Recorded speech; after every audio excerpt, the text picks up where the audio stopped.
Bobi Igbo ajụla onye na-ekwu akwụchikokwa ma ọkwa ijele agụ nkwọ Chileke TV. Tata lee na onye m chọrọ igosi unu ajị egwu na-ata ede. Ajị egwu na-ata ede, mmọnwụ a ka a na-akpa ajị egwu na-ata ede. Onye asị ka eji mara mmọnwụ a maka ya bụ egwu nke ịfụrụ ọ na-agụ. Achọrọ m igosi ụwa how dedicated onye a dị.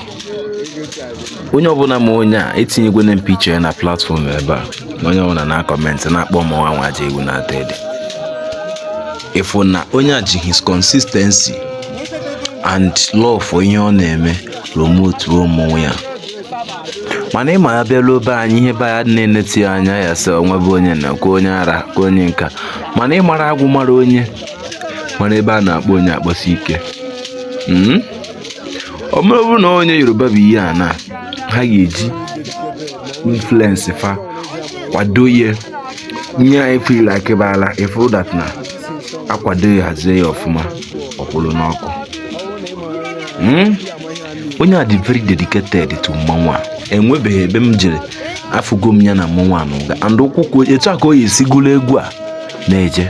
Afụgo m ya na akpụ, afụgo m ya na china, I think afụgo m ya na mkpologwu. Ya mmọnwụ a ka a na-akpa ajị egwu na-ata ede.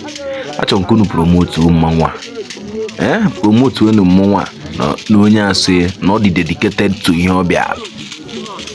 Ajị egwu na-ata ede, ọ na-asụrụ ya ma in tongues so.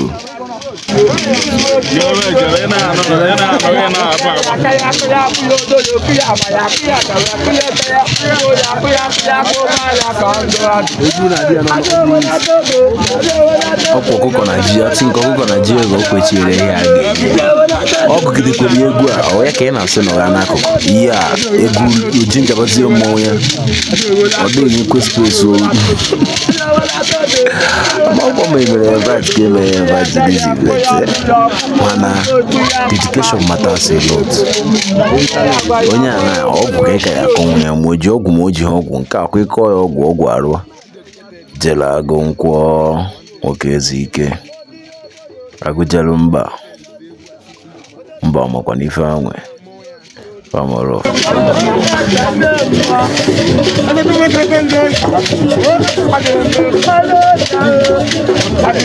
ifo ya ka o si ala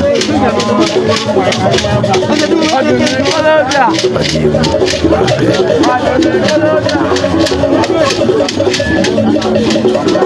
juzie na ajị egwu na-ata ede oke ka ọ nọ.